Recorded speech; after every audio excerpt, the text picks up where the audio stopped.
God is good. And all the time. Say it again because I know he's good. God is good. And all the time. Just, I feel like Brother Young was talking about you miss and you're gone. Seems like you've been gone for forever. And when you come back and see smiling faces, well, I tell you, it does something to your spirit.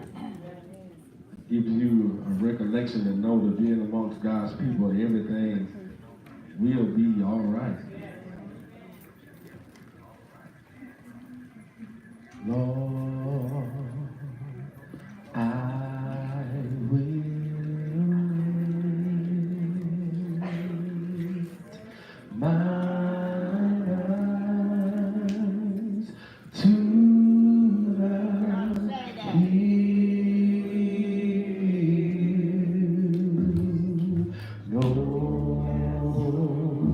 knowing my it is coming from you, and your peace you give me in time of the storm.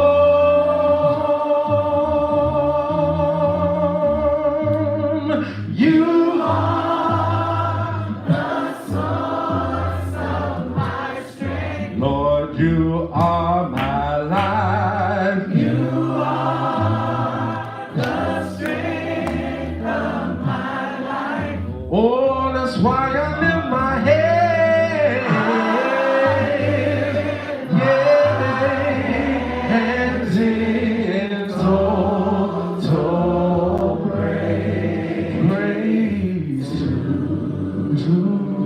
you. Say, Lord, I will live, Lord,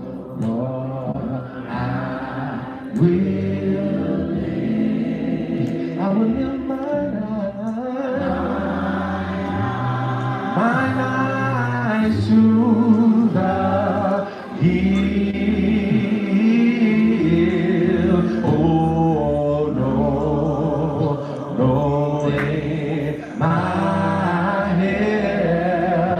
no, my help is coming from you, and your peace you give me, oh Lord, in time of the storm. Lord, you are my strength. You are. Yes, you are. Oh, Lord, you are my life. Yes, you are. Yeah, that's why I lift my hands. Yes, I do. I lift my hands all the way because I surrender everything to you, Jesus. Total praise is gonna be given unto you. Yeah, yeah. Lord, you are. Say, Lord, you are my strength. Yeah. Oh, Lord, you are. Yes, you are. Do I have a witness in here tonight? Yeah. And that's why I lift my head. Yes, I lift my hands. Yeah, I lift them all the way to total praise. Thank you for letting me see another year, Jesus. I'm so thankful. Yeah. Said, Lord, you are. Said the Lord, you are my. You are the source of my. Yeah, and the Lord, you are the strength of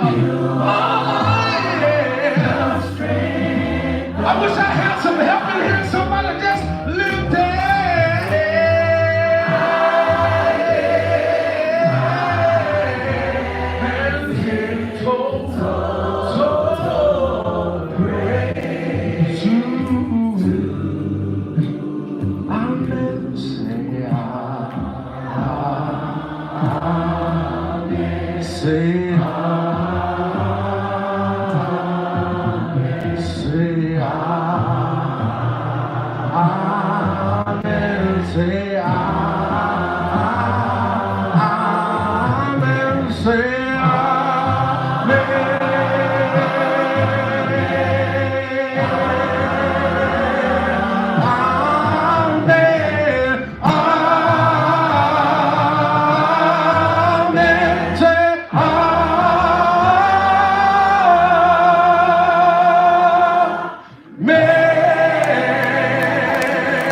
Lord, you are my strength.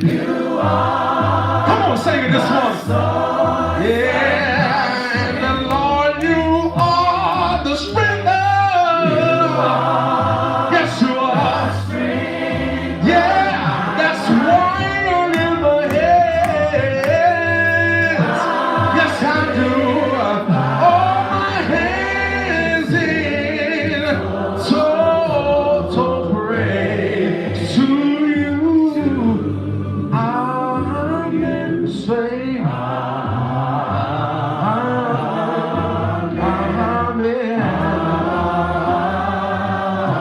Amen. Say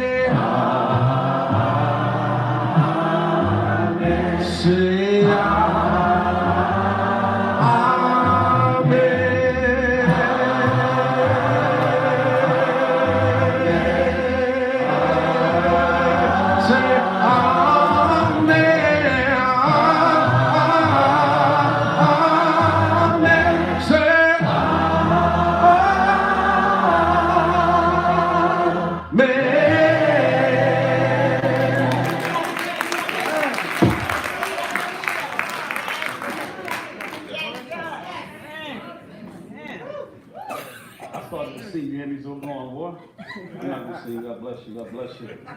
Y'all bless this morning. We want to have a good Brother Don Price was passing out some flyers in a place he lived at, lost his balance and fell and fractured his hand. So we pray for Don, the recovery of his hand. He may get that back together. Also, pray, of course, for Sister Sheila Williams. Sheila had surgery this past week. We prayed, one, for a rapid and a swift recovery. And also pray that she can keep still. Right now, even though she's not supposed to be moving, I think in her mind is moving 100 miles an hour. Pray for her. Also, you may be aware, we had funeral service on yesterday for Sister Pittman. We want to pray for her family. They adapt and adjust to her. My heckler is gone.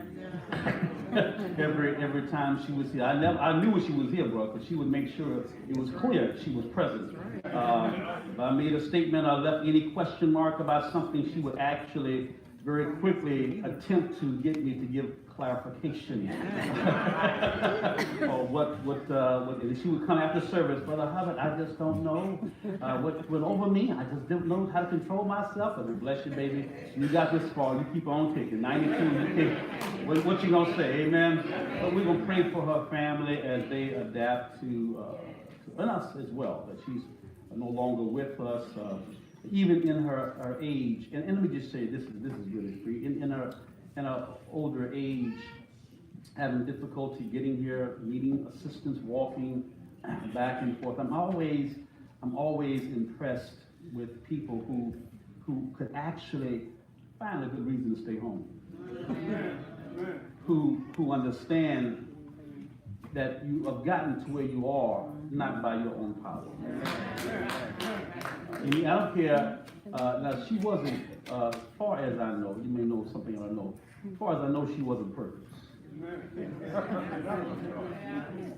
However, when you realize how badly you need the Lord in your life, you push on regardless of how you feel. Let's go to God together for a word of prayer for these families and others. Father God, we just come to you in awareness of your power and authority. Your loving goodness, your merciful grace, the peace that you extend, the way that you have stretched the thread of our lives out even a little bit longer, the time that you've given us to be here, realizing that You owe us nothing. Every second of life you get is borrowed time. Look back in the annals of time, we see the millions of people who have experienced genocide where millions in one culture are killed. We feel traumatized when 1 or 5 or 20 die, not realizing that death is happening all over the world. But we thank you for your sustaining mercy and grace, for allowing us to be here even on this day, the gift of life that you give to us, the gift of the touch of your hand on our hearts and into our lives. For that we thank you. We ask you to be with us on this day. Be with Brother Price, with Sister Williams, Brother Reed, many others, Father, who are on the path to recovery from injuries and from hurts and from pain. We pray a special prayer for those who've had losses in their family and their lives, loved ones who have left us now in your presence. We ask you, Father, to be with those families. They hurt and try to move forward and trust and assurance in you. Thank you so much for all that you have done and for all that you are doing and what you plan to do in our future. Thank you for being so good to us, and ask you to bless us this day to value everything that you give us. It's in Jesus' name that we pray.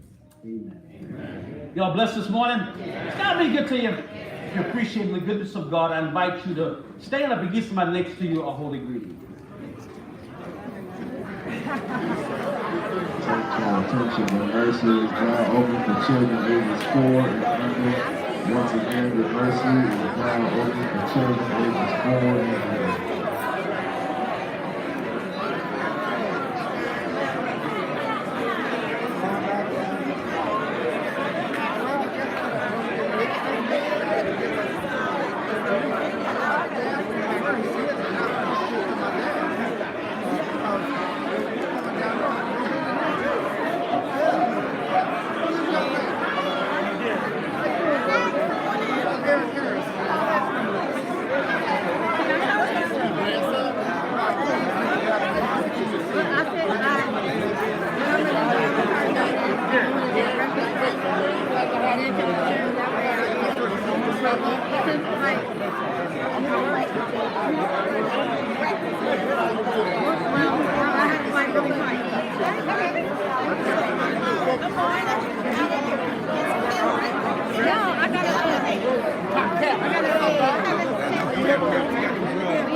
Well, I mean, it does, but sometimes the stuff just gets so hard. I know. Most people can. They know their season. Mine is just so random. But I have been doing good for like a year and a half. So I've been through this kind of stuff for a while. But yeah, I'm glad to be who I am. I ain't all over this, but I'm glad to be here. Yeah. Oh, man. So I'm taking him to that new group. Oh, no, he just had on his jacket. He was just on the sideline. I was pulling him. Yeah, I did too. It was like cheering for the crowd. How you doing, man? Good. How you doing, man?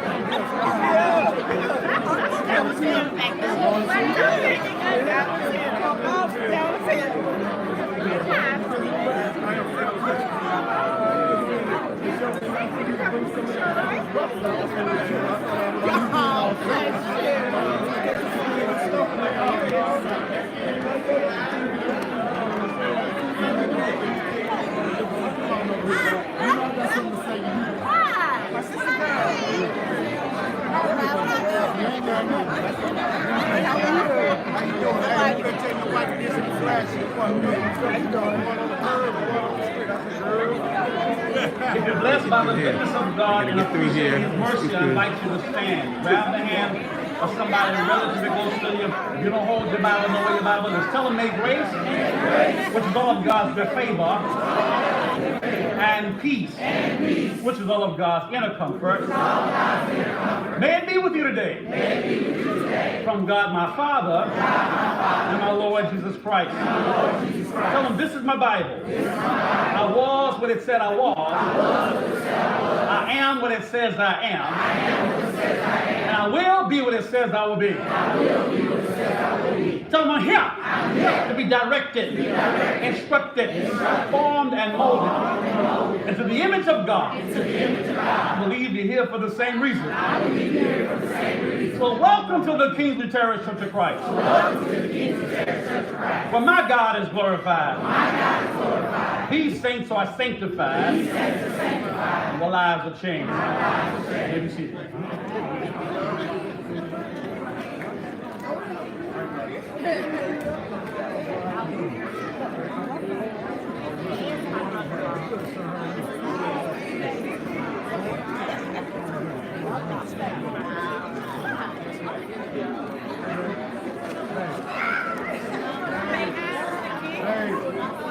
God is good. And all the time. God is good. And all the time.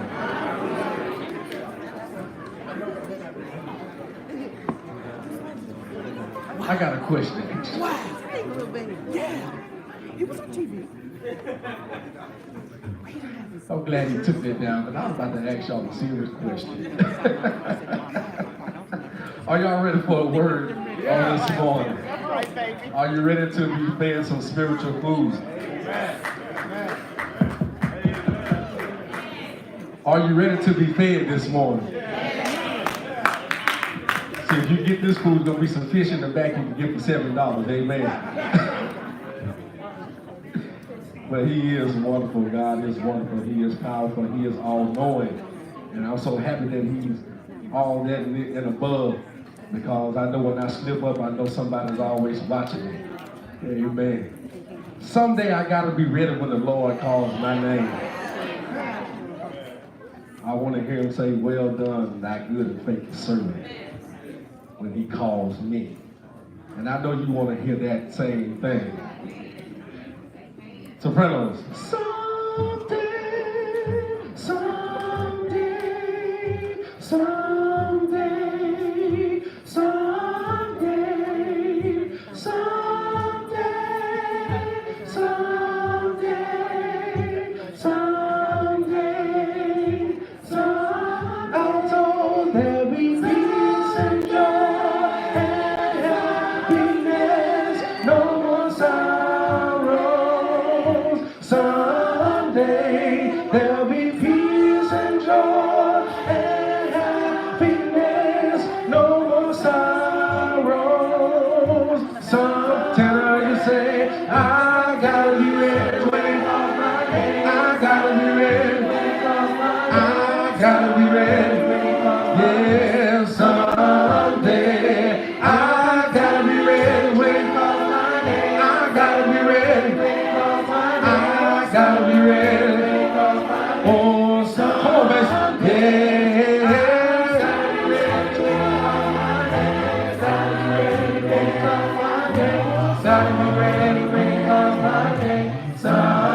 Come on, say, I gotta be ready when He calls my name. Gotta be ready. Do you want to hear the singer say, well done, thy good and faithful servant this morning? Well, all you gotta do is say, someday, someday, someday. Come on and say it someday. Come on, say it someday. I gotta be ready. Come on, yeah. Everybody say someday, say someday, someday. Oh,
that. Come on, altos, have them out. Peace and joy, there'll be peace and joy. I can't wait to get there. I know there's gonna be peace and joy. Yes, there'll be peace and joy and happiness. Yeah. But you know what? You gotta be ready. Come on, tell the helpers out. Say, I gotta be ready when he calls my name. Gotta be ready when he calls my name.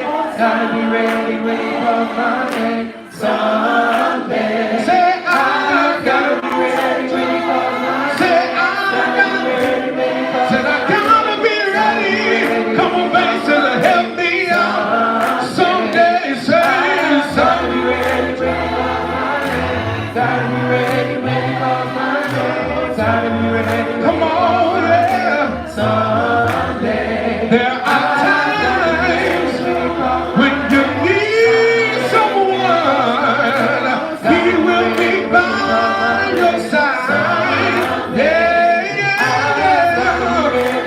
There is a light to shine, special for you and me. Somebody say someday, say someday, oh someday. Come on, say someday, yeah. Oh someday, someday. When the game rolls his far and time to be no more, I gotta be ready when the angel put one foot on the leg and the other one on the water. Said I gotta be ready. Say someday, yeah.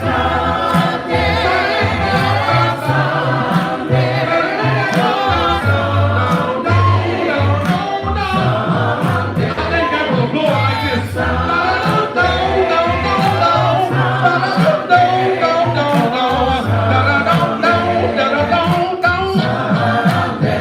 was a blow like this.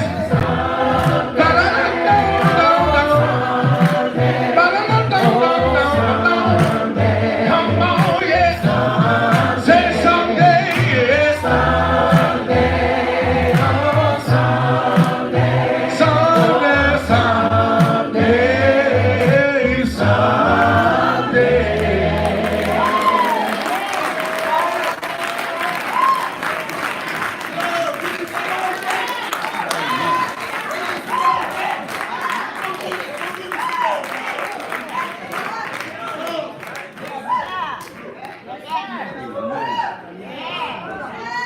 All right now. Country boy seem like he's from Jamaica too sometimes. Amen. Amen.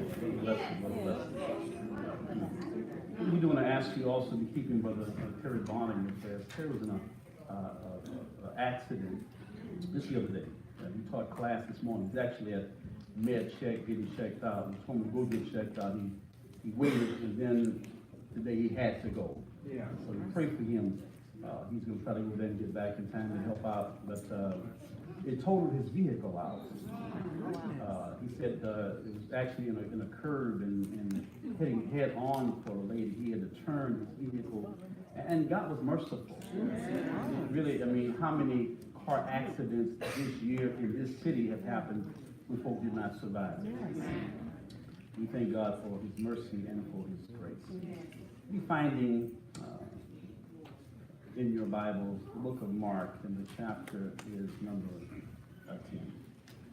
10. Mark chapter 10, beginning at verse 45.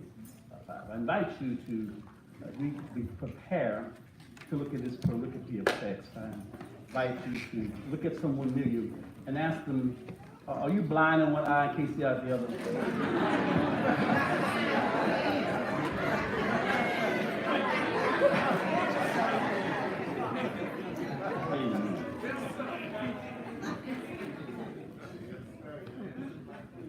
What happens when you walk in blind?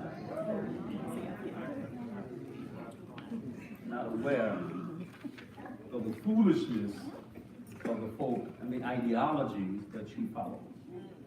In light of your respect for the Word of God, I invite you to stand for the reading of this text. Hear the words of Mark.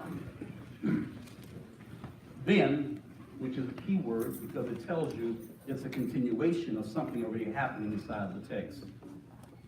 Then they came to Jericho, as Jesus had and his disciples, together with a large crowd, were leaving the city. A blind man, Bartimaeus, which means son of Timaeus, was sitting by the roadside begging. When he heard that it was Jesus of Nazareth, he began to shout, "Jesus, Son of David, have mercy on me." Many rebuked him and told him, "Be quiet." But he shouted all the more, "Son of David, have mercy on me." The text goes on to say, Jesus stopped and said, "Call him." So they called to the blind man, "Cheer up, on your feet, he's calling you." Throwing his cloak aside, he jumped to his feet and came to Jesus. "What do you want me to do for you?" Jesus asked him. The blind man said, "Rabbi, I want to see." "Go," said Jesus, "your faith has healed you." Immediately he received his sight and followed Jesus along the road. You're going to be seated in the presence of the Lord.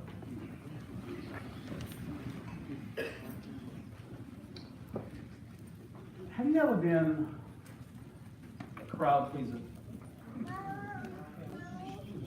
Kind of following what everybody else is doing, letting the world around you direct your life and direct your path?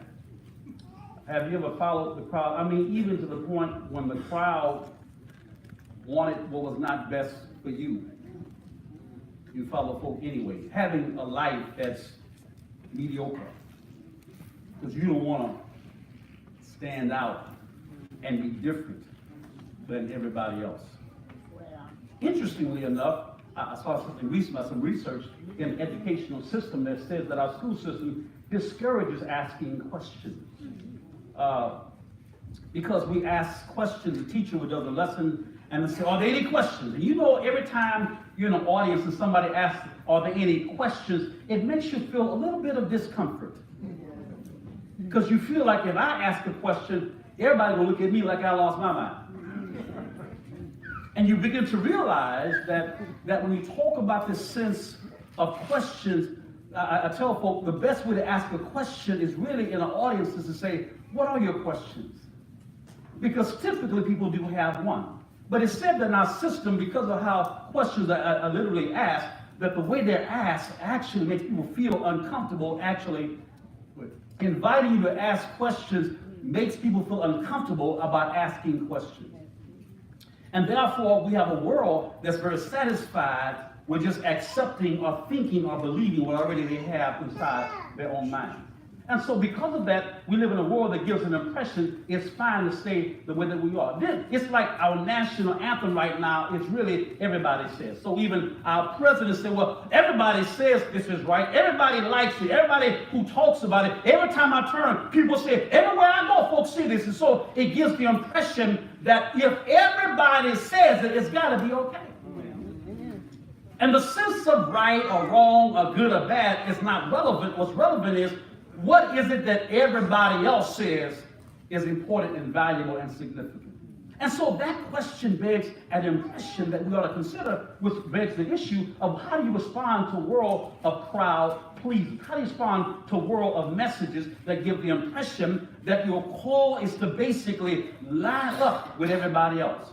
And so here is the danger of being a crowd pleaser, being the person who kind of goes along with the idea and you basically follow the idea of crowd. Everyone is doing it. That's what you hear folks say. Well, everybody's doing it. That makes it all right. I was told back in the day, if everybody jumped in the lake, would you jump in the lake? Y'all heard that before? And that was the message, actually, that many parents said to their kids, suggesting the idea, does it sound like a good idea to you to just follow what everybody else is trying to do? Well, here's the dilemma with that whole perspective. Restaurant owners, there's a guy who owned a restaurant. Here's the reality. He had a restaurant, and his business was low. So he got some friends to park their cars at his place. And before pass by, they said, oh, look, everybody's eating over here. And so they went there to eat, and sometimes you'll pass by, well, I'm hungry, I want to go eat here, but there are no cars. I do not eat in a place where there are no cars, which really is saying, I don't eat in a place unless I know everybody else is eating there. You basically are conditioned in a world of following the crowd. Research is done, millions of dollars is done to assess what do most people fall into, because we're in a world that likes to get us to do things. Teen suicide, addictions exist because we are conformers. Children kill themselves because they don't fit inside the conformity of the world they live in. Some of you are caught or have been caught drinking or getting high because you're trying to fit and match with other people who have certain kinds of behaviors. And so to avoid from standing out and being different, you do all you can to modify your behavior and fit in the context of the world that you're living in. And so we identify, the fact of the matter is that, so we function like sheep. And you know, the Bible calls sheep dumb. You ever heard of the Judas goat? The Judas goat consists of a goat that they would put among the sheep, and the goat would walk around. He would spend so much time around the sheep that the sheep thought the goat was one of them. And when the time of harvesting would come, they would have a set of maize direction for what they would have. They have a little ramp. And the Judas goat would walk up the ramp. When he got to the top of the ramp, a door would open, they pull a shutter up, and there was like walls on both sides and a wooden floor. And so the Judas goat would walk through this maze. So what he would typically do, he's trained to do, he'd walk up to the top of the ramp and look back at the sheep. And when they saw him, they thought he was one of them. So they just blindly followed him. And they would follow him. He would go down this maze of walkways he's been trained to walk down. And finally, he'd come to one walkway. He would turn a direction, and they would drop the door. And the sheep would go the other direction, only path left. And they would go to the place where they were butchered. Because the Judas goat's job is to connect with them and lead the crowd of sheep to a place where they can be slaughtered. That's what happens when you allow yourself to be led by a crowd. When you allow yourself to stop thinking and functioning in a clear way, when you allow yourself doing the wrong thing. I'll never forget, I would tell my kids all the time, you know, if you're going to do wrong, at least know you're doing wrong. I mean, at least make a conscious decision that this is bad for me. I'm going to do it, although I know it's bad. The worst thing I think is to function ignorantly about your own choices. To function realizing that everything you're doing is messing things up for you, but you're so determined that you don't even care. You're so blind to your own action that you don't even realize. At least know what you're following. If you're going to do something dumb, at least know you're doing something dumb. All right now, say that. So I advocate to even young people, at least if you're going to make a bad choice, at least know you're making a bad choice. It's bad enough that folk lie to you. Don't lie to yourself. Amen. So consider this thought here. I'm just doing what the other ones are doing. You blind in the back, not realize that everybody in front of you is blind too. The faith of the believer is not complete unless he knows the meaning and reason of his faith. If you don't understand what you believe and why you believe it. There's a famous poet who said it so well, I can't say it better than him. He said, when you believe in things you don't understand, superstitious is your ways. If you don't understand what you believe or why you believe it, it's basically superstitious. You don't know why you take the communion and why do you do it. You don't know why you give. I give because they say give. No, you don't give because they say give. You got to understand what this really it identifies. I understand I'm a steward of whatever I have access to, that nothing in my life belongs to me. All right now. So first I give myself away to God, I give my kids to God, I give my family to God, I give my things to God. I want him to know that I understand that everything I have has been a gift from him. I give back to him because I know this stuff ain't mine and because I'm a steward. I'm going to stand in the presence of God and got to give an answer for how I handle stuff that did not belong to me. If you think it's yours, try to take it with you when you die. If it belongs to you, you can take it with you. Amen. If it's not yours, you're going to leave it where you found it. All right now. And then consider this. The only thing worse than being blind is having sight but no vision. Helen Keller said that.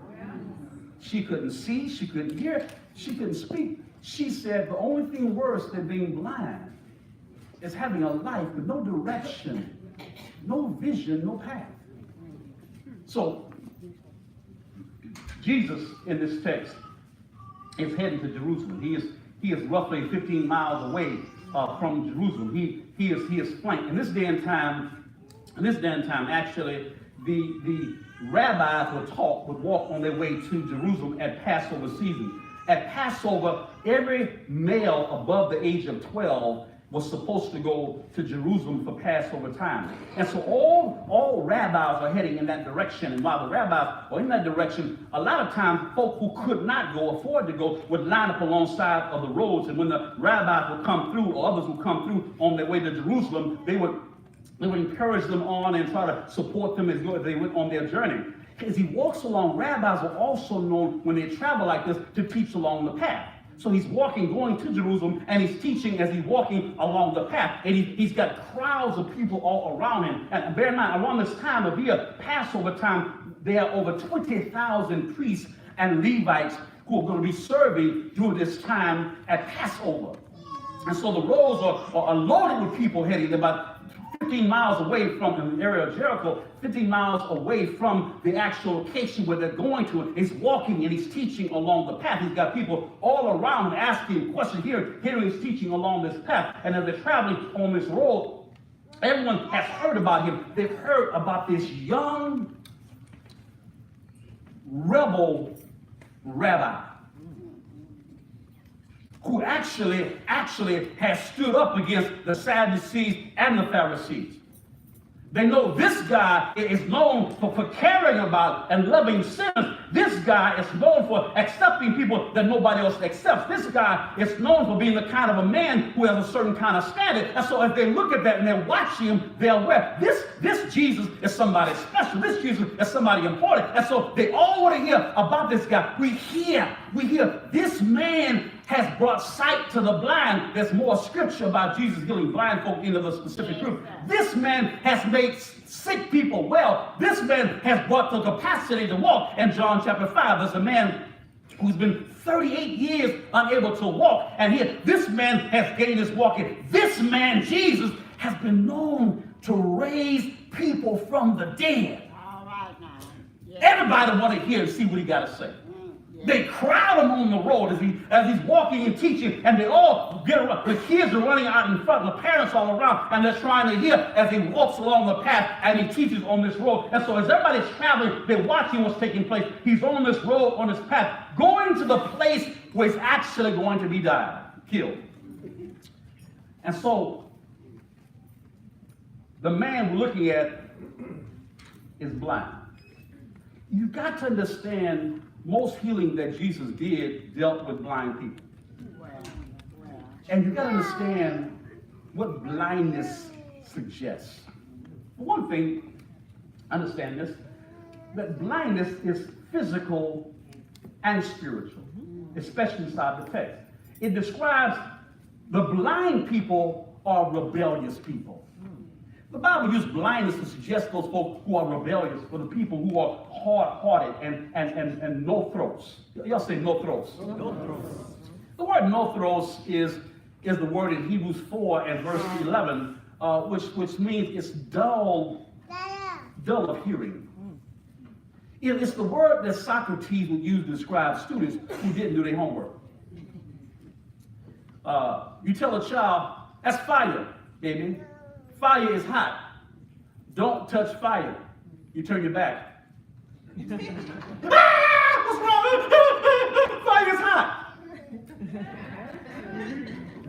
You tell your children, birds of a feather flock together. Watch your company. Be careful about the kind of folk you spend your time around. They will impact you for the positive or for the negative, so be careful. And so they keep hanging out with the wrong people. That's no throats. You didn't learn your lesson. Anytime you find yourself in a situation and you are not maturing, you're not growing, you find yourself repetitiously making the same set of bad decisions, you're no throats. You ain't learning. That's why the Hebrew writer says it's dull of hearing. Blind people are no throats. They're unable, and some blindness also used to suggest those who are unable or unwilling to understand spiritual truths or divine revelation.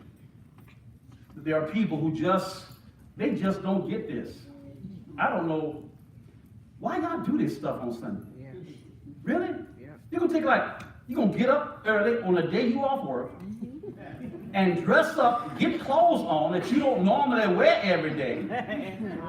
Go down there, gotta park a block away, walk up in the building, squeeze up in there next to other folks. Some you don't like, some of you don't like the way they smell or the way they look. Sit up in there sing up in the guy, that boy sang good, but can't you do that from the house? I got some CDs that might can say, that sound pretty good on the stage. And I can sing on the CD as loud as I want to, and won't nobody look at me. And you're going to go, and not only that, you go down there, you sit down, listen from some old book that's been around for thousands of years, and that's going to direct your life. You got to be blind enough. Why would you spend your life, your time with it? And then on top of all that, you work hard, and you're going to give your hard-earned money? For what? God don't need no money. Why you do that? It makes no sense if you don't have spiritual discernment. Yes, sir. I'm always amazed at members. I was in Alabama recently. Sister Jean Ray. I preached in Alabama from 86 to 94. And back then, this sister, wonderful spirit, but every Sunday she taught in the basement where the classrooms were. And back then, every Sunday she would teach, and she had this really severe case of arthritis. And every Sunday she would teach, and I would see it every Sunday, just taking one step. Every step was painful, and every Sunday she went down there and walked up them steps every Sunday from 86 to 94. Was there a couple weeks ago. That's been through you, brother. She's still doing it. Same pain. Why is she doing that? Why are you getting up, going down them stairs, teaching them kids, and crawling stairs, and she's physically hurting, but she's also emotionally hurting. Because she had 3 children. A son and 2 daughters. And one of her daughters, brilliant, wonderful young lady. Just the sweetest spirit you'll ever meet.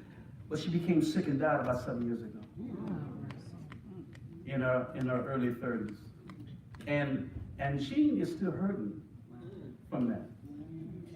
But Jean understood her daughter was given. Her daughter was a gift. You thank God for your gifts. I don't. If somebody, I tell you what, if you come up to Brother Hubbard this week and you give me $1 million, it's okay. You can do that. And let me keep it for like 7 years, and come back and say, take that money back. I'm not going to have an attitude. I'm saying, you know what? First, I want to thank you, because I never could imagine what it was like to have $1 million and you gave that to me. I realized from the day you gave it to me, it was never mine. It was a gift. And I thank you, I had a chance to experience the gift. And understand, you do that every time you take a vacation. But on a cruise ship, that ain't your ship. You borrowed it for a week. You stay in a hotel, I like this, these beds, they make the bed up every day, I can eat what I want to eat. That ain't your stuff. They lend it to you, you pay, but they lend it to you for a period of time. It is not yours. And you're thankful for how, thank y'all treated me so good on the ship. They had food like a water, had water and everything, all of it. This has been wonderful. I paid all this money, had a great time. Thank you, thank you, thank you, thank you, thank you. But in all honesty, you don't own that. You borrowed it for a period of time and gave it back. Everything in your life has been a gift. And the audacity to have an attitude about how you handle something given to you suggests, I don't know, y'all have good kids, but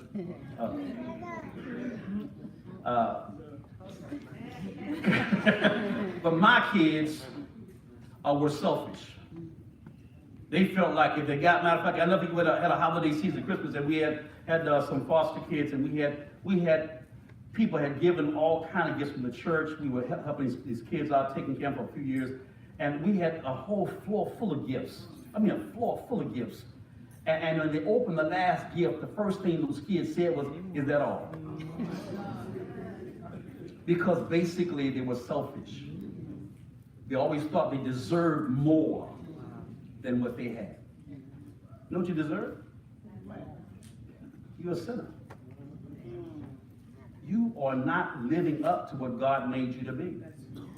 You deserve the punishment of somebody who's not living up to their potential. What does that mean? But anything you have in your house, you ever go in your freezer? Find food in the freezer? See, Raquel, no, we got a little thing. This is free. We got a little battle we have sometimes because she believes the date on the food is the date it's dead. And so she get to it before I get to it. She'll say, like, this is expired. I said, no, baby, no, it's the date on the package means sell by, not trash after. This meat spoiled yesterday. Babe, you taste that meat. But this was blindness here. So understand this concept here. So then, blind people don't like new experiences. Blind folk like things comfortable. They work. When you're blind, you don't want to work or learn things that's new because it's so difficult. I mean, that's why I know how many steps it takes to get to the cabinet and how many steps it takes to go around the corner. I know the steps required to go inside, to go next door. I know all my area. I don't need anybody because I trained myself. I'm comfortable with certain areas. As long as I operate inside an area of my comfort level, I'm fine. But when you drag me out of my area of comfort, I got an issue. That's how blind folk function. When you're spiritually blind, you're the same kind of way. They prefer what's easy. Being self-supportive is hard to practice. They're marginalized. When you're blind, when you're spiritually blind, you're marginalized. Which means you're brought down to a place, they fit you into a box and make you live by the box they fit you inside of. You're easily taken advantage of. You're easy to come to the place where you don't know what's going on. And then on top of that, you're in a position where you're in danger all the time. You're in danger of your location. You're in danger of creatures. You can't see that spider hanging down in front of your face. You can't see those mosquitoes about to jump on you right now. There's a danger of creatures that's around you. Understand the dynamic of this, that when man sinned, what happened, Adam's sin put us at war with creation and with creatures. So therefore, even you can't even foresee the storm is coming. You can't see the danger around you. You can't see the animals that would attack you. You can't see the fish right there. You can't see the people right there. You can't see the people around you who want to do you harm. When you are spiritually blind, you live in a world of danger and don't even know you're living in danger. The crazy thing is that this man in this text, he is blind, but he can see better than all the folk that can see because he knows who Jesus is. And right now inside your life, if you're not walking with your hand in the hand of God, you're walking and living a life like a blind person, not even realizing you're all in danger even right now. Yes, sir. Tell it. Because you can't see the trap that's been set in front of you to mess you up. Yes, sir. You need spiritual insight, because when you are blind, you're in trouble. Well, inside this text, Bartimaeus, Simon Bar-Jonah, Simon son of Jonah. Bartimaeus means he's the son of Timaeus, son of Timaeus. Timaeus means honorable. He's the son of a man who's known as honorable. But if your daddy is known as honorable, then why are you begging on the side of the road? If your daddy is a man of honor and respect, that's Bartimaeus. That's the son of Timaeus. That's the son of the man of honor. Then why are you begging on the side of the road? If that's what your daddy is like. Several things are possible. One is that, although he's blind, and sometimes in Israel they function like a caste system. They asked Jesus, Lord, why is this man blind? They asked him, what sin did this man commit that made him blind? They believed if you were blind, you did something wrong. He's living in a world that sees him as a degraded, unclean, scum kind of sinner. One step up from a tax collector. Even folk with some kind of leprosy and other illnesses will look at with more value than him, because your blindness suggests the idea that you did something that got you in your situation. So I don't feel bad for you. We went to India. In India, it's just amazing. In India, you ask the question, how do people sell their own children into bondage? How can you sell your daughters into prostitution? How could you sell your kids? How could you sell your child to Russia or China, where they take the body organs out and sell them? How could you do that? Because in a caste system, the idea is that you're in this place because you messed up in your last life. Ain't my fault.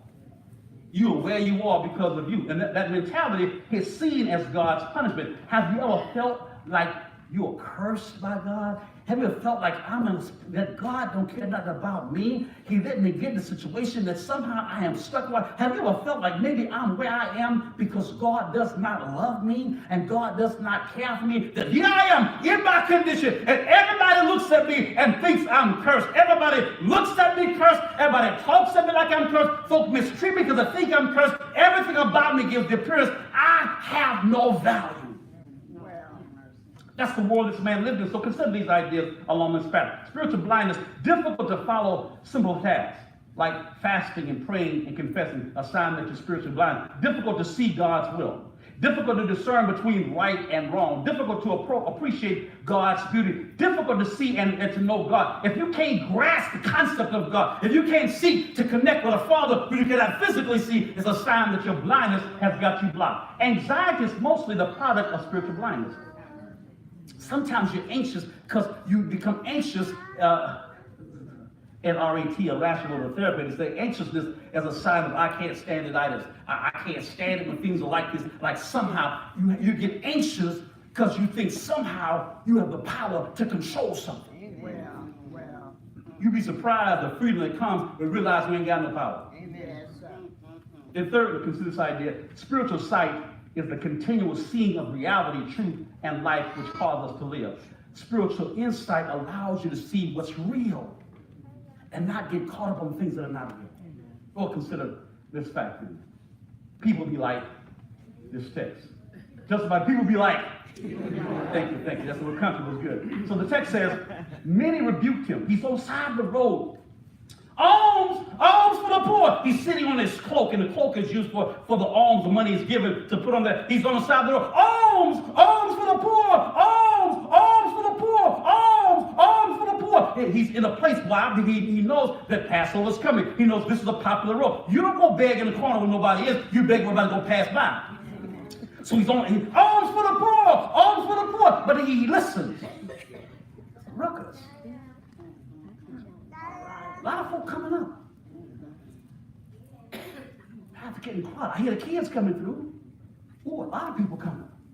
What's going on? Somebody tell me. Oh, they say Jesus is coming. The Jesus they talk, the one that heals, the Jesus that heals the blind. Yeah, they say he's coming through. He's coming right now. As Jesus gets close, the text says he got loud. Son of David, have mercy on me. Look at people. They rebuked him. Be quiet. Stop making all that noise. Son of David, help me. Shh. Quiet. Make all that noise, man. Grin and bear it, you rude, blind beggar. You're blind because of your fault. Why are you asking for help? Won't you sit there and be blind and stop being rude and interrupting everybody? Be quiet. Nobody cares about your pain. Nobody cares about your struggle. Nobody cares what you're going through. We don't care. Just sit there and suffer like you deserve in your life. And right now, some of us here are sitting there and struggling. You got pain. You got things falling apart all around you. And you learn how to sit there and be quiet in your pain. So that people get it. So Jesus says, bring him up, right? So they called to the blind man. Jesus said, come. And the people said, cheer up, on your feet. He's calling you. Aren't you the same folk told me to shut up? Shh, be quiet. Stop bothering him. Lord, have mercy. Shh. Lord, have mercy. Jesus said, come. Oh, hey, great. Come on. He says, come on, let's go. So you following people that will flip on you in a second. Yes, sir. If you find, stay here with us. Stay with us. Go. If you find yourself following people, they will flip there one side 1 minute, another side the next day. That's where you're at. They are fickle, and they tell them to be quiet. They tell them to hurry up because people will mess your mind up. Watch who you follow. Yes, sir. That's how people be like, amen. But here's what he is. He's a seeker. And I want you to know the value of being a Jesus seeker. In verse 47, when he heard that it was Jesus of Nazareth, who began to shout. When he heard, how'd you hear? I asked somebody. You got to know the value of looking for some answers and the battles that you have. He knew who Jesus was. You need to know where your help can come from. Well, how did he know who he was? Baby, you know how. You will find whatever you're looking for. You go to a brand new town, you can find weed in an hour. Who's selling? Who's selling around here? We go get. You can find what you're looking for. You know where all the parties are. Oh, you heard about the party? You got a party with good. You got parties. Woo! Party on. How do you know what a party was? Because you look and seek for what's important to you. Here's the crazy thing about life. You will discover around you what's in you. If you're looking for worship the Lord, you be in a town the first day, you know what worship is. I've been living here for 5 years. The church is a block away. How did I miss that? You wasn't looking. You seek what's important to you, and you find what you seek. And so the reality is you will find the club, or find the party, or find the church, or find the weed, or find what happens is based on what your value. You got to identify what kind of seeker you are. So they tell him, be quiet. They say, be quiet, get louder. He said, no, you don't understand. I'm the one that's blind. I'm the one that needs some help. Y'all talk, all y'all got to talk. All I got with me is my mouth. And if it go take shouting and be loud, I'm going to do what I got to do. Y'all ain't blind up in here, I'm blind. You got to get to a place in your life where you realize I need some help right now. And if you know that you need help, don't satisfy by being stuck there looking, well, I don't want to raise my way. You got to get to a place where you're bold enough to get the help that you actually don't need. So you got to realize that everybody ain't looking out for you. They don't like me. It ain't that they don't like you. Your issue don't bother them. I can't pay my rent. Here's $10. I won't pay the rent with $10. That's your issue. I gave you $10. You go figure it out. You should be worried about it. I showed my worry. I showed you $10 worth of worry. Now you go figure it out. Jesus asked a question. He said, what do you want? Blind man, come here. What do you want? What do I want? What kind of question is that? I'm blind.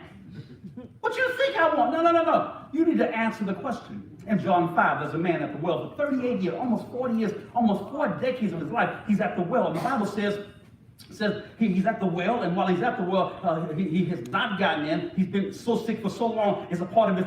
He's no longer a man with an illness. This is identity. He's identified with his illness. Jesus walks up to him and said, "Do you want to be made well?" Do you know what the man says?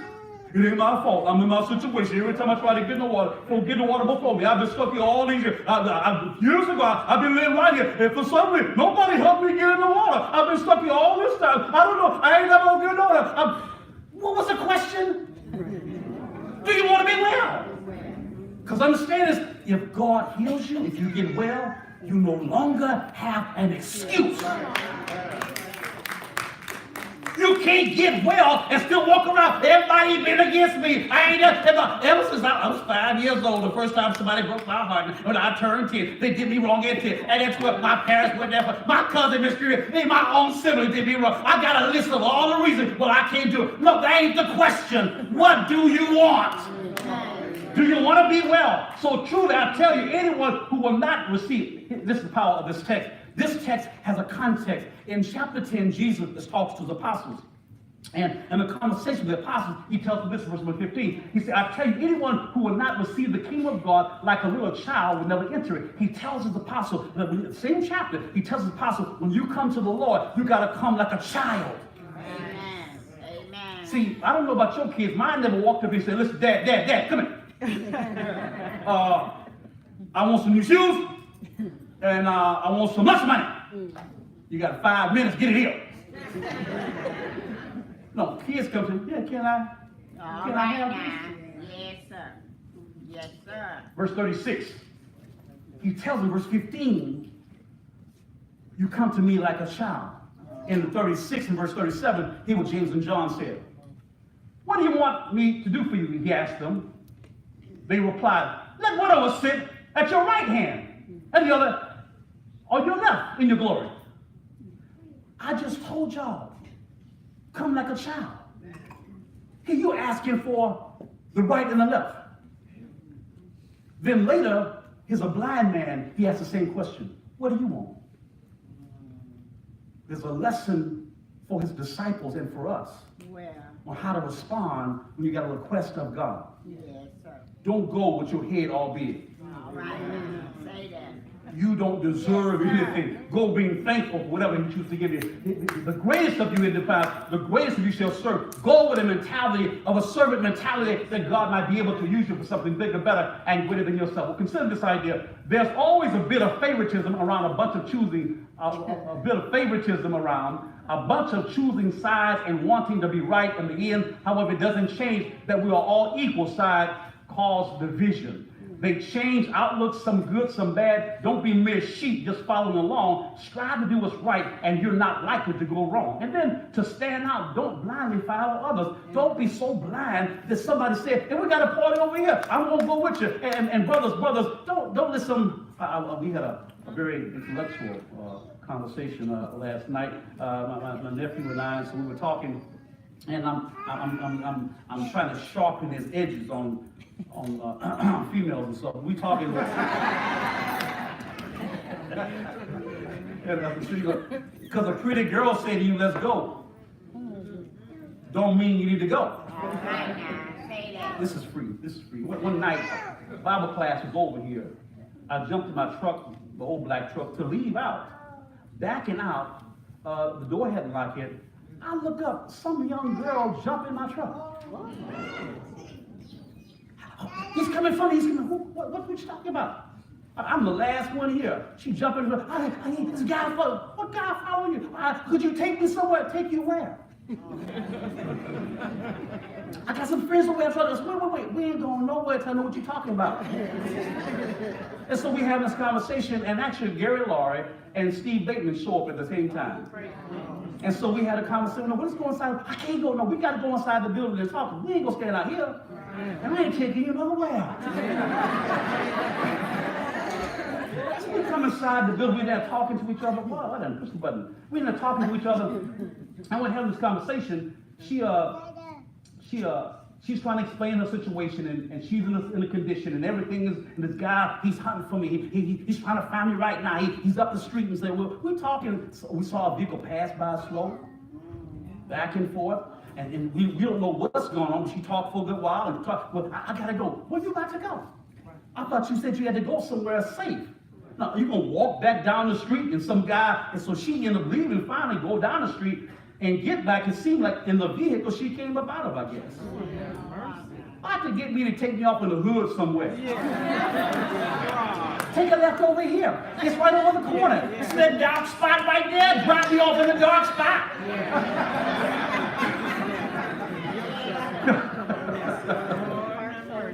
I was saying, you got to learn the value of being a seeker. Learn to think for yourself. Understand what's taking place. This man began to shout. He's looking for help. He's going to make sure he gets the help that he needs. He's going to make sure he makes some noise. Because you got to identify what is it that you really want. Well, the text identifies, let whatever sit at your right, that's what the boys ask for. And the reality, he wants you to be the person who serves. Here's some more concepts for you to consider along this line. We looked at this already. That's good. Let's go further. So the question is, what do you want? What do you want?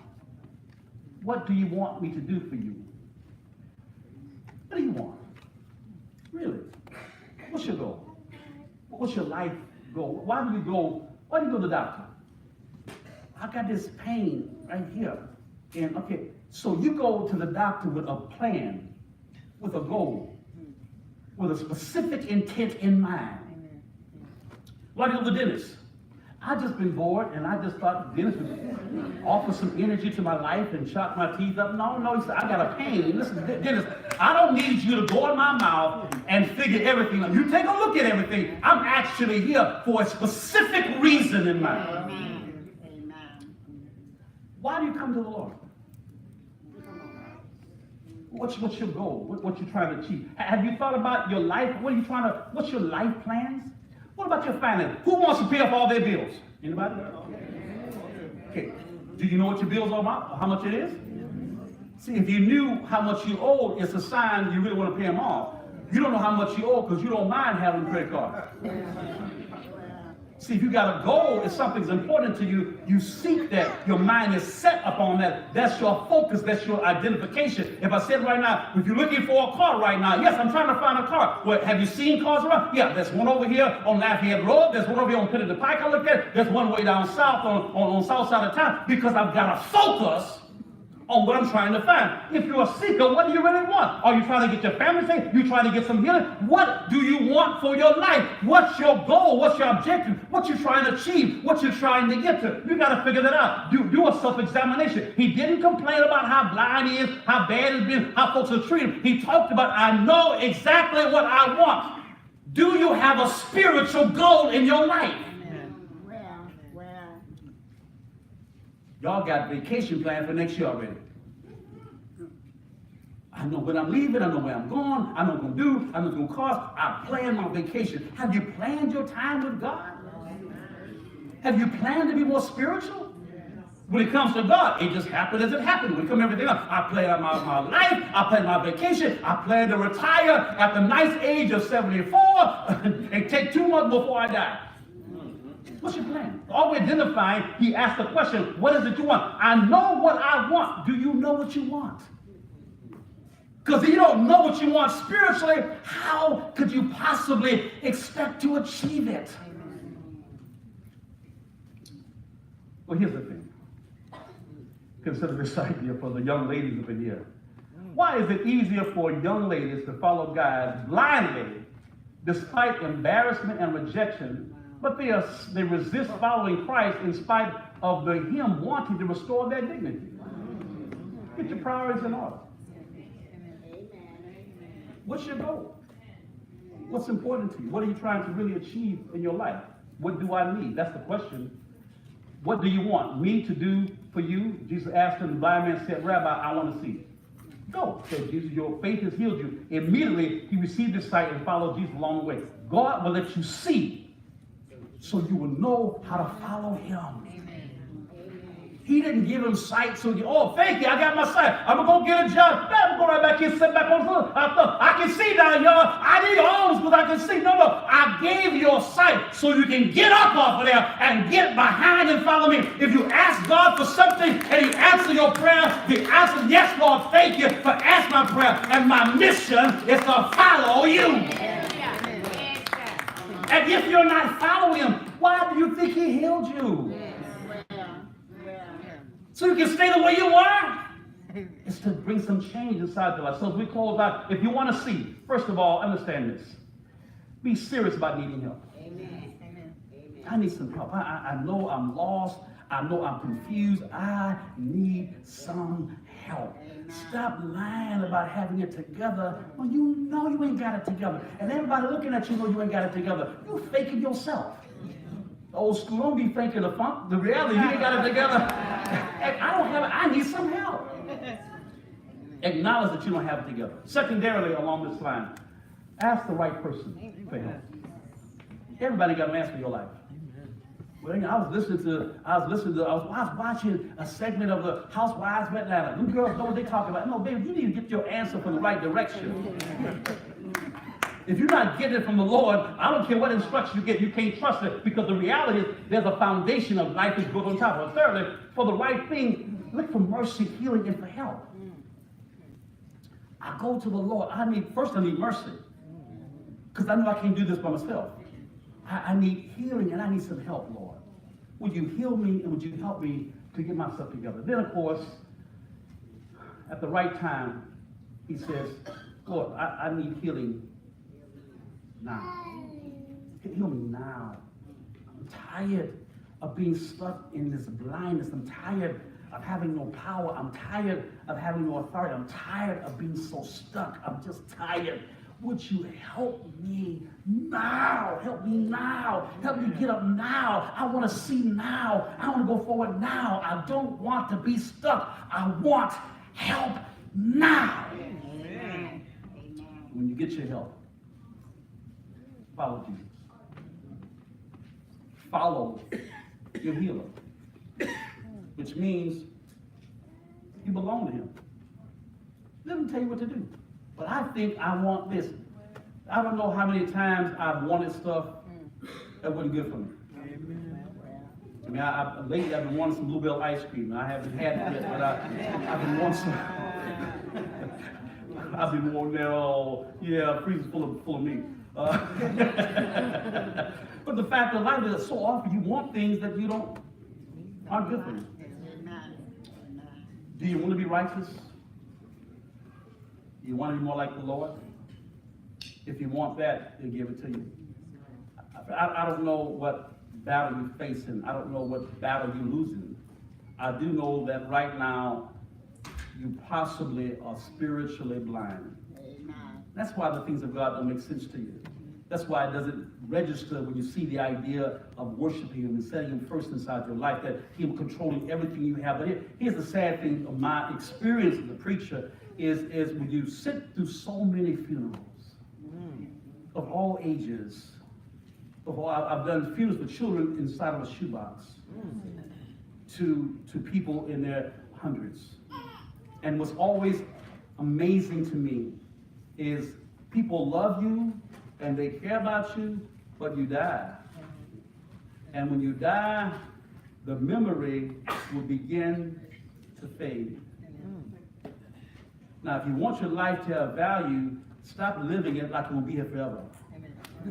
Pour it into somebody to draw them closer to the Lord, so your life had a significance that lives beyond your years.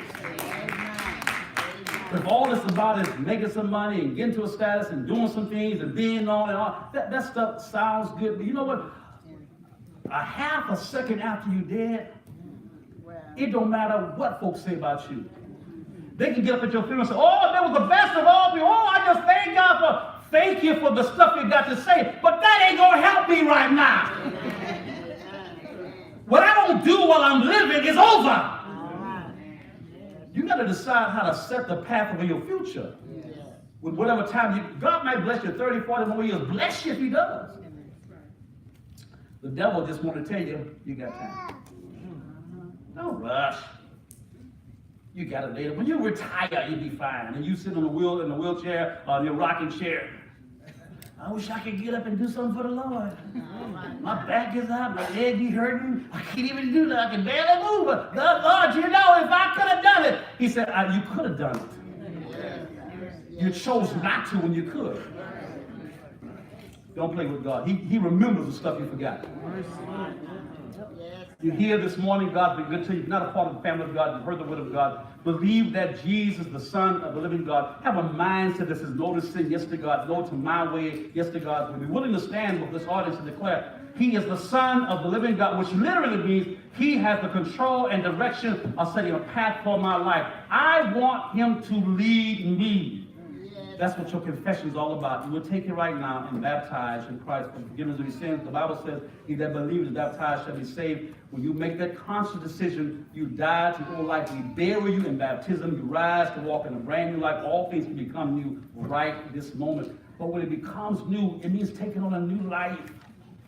You can't get new and go back to what you did before. You got to get new and say, Lord, take me over. You lead me. You direct me. You decide what's best for me. Because I'm a child. I don't know. I don't expect my grandkids at 5 and 7 years of age to know how to drive or do anything. They don't even know how to go to sleep. Because they're children. And I'm a child on the side of God. I got to trust my Father to tell me what's best. And so do you. Won't you do that? And do that even right now as we stand and sing. I invite you now. Show me the way. Oh Lord, I'm asking you to show me the way. Said I'm down here, I'm down here, Lord, and I need your power. Show me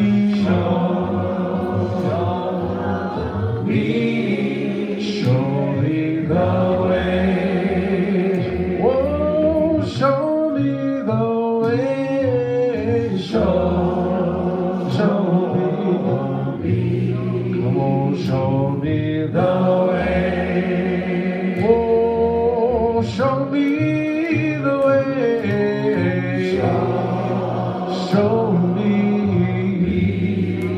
Show me the way.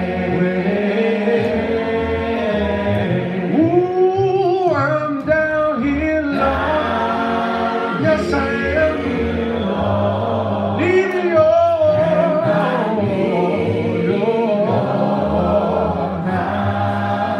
show me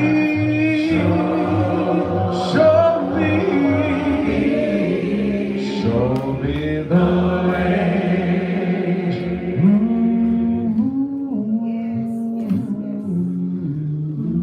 You know, sometimes God gives you an answer. It's right in front of your face. But we've been so busy trying to create our own answers, we ignore the facts he puts in front of us.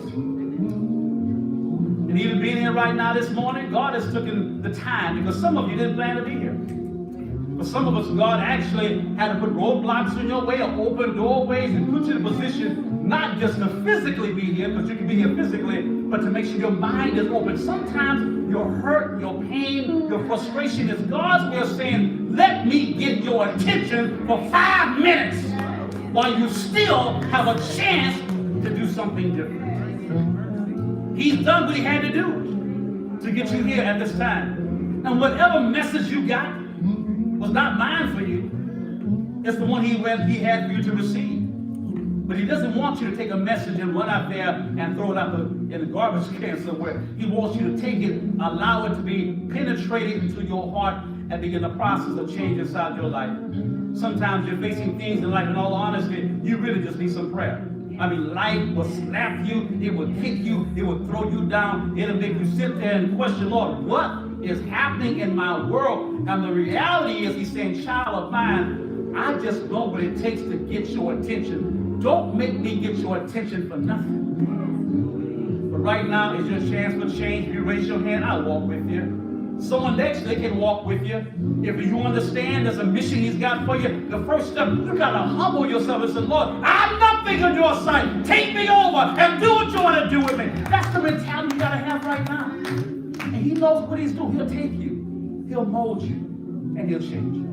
Whatever your need is, this is your chance to make it known. He'll bless you and make you better. Right now, he's trying to show you the way. If you receive it, if you come right now, again as we sing, I invite you to come. You trust him. You trust him. He's trying to show you. Let him bless you. Let him bless you. How many can? Won't you come?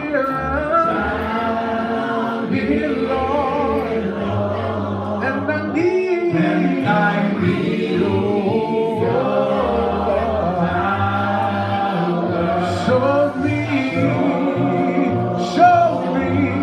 Show me the way. Lord, I'm your child. I'm your child. Lord, I'm your child. Yeah, Lord, I'm yours. Lord, I'm your child. I'm your child. Yes, I am. Sit down here, Lord. I'm down here, Lord. Because I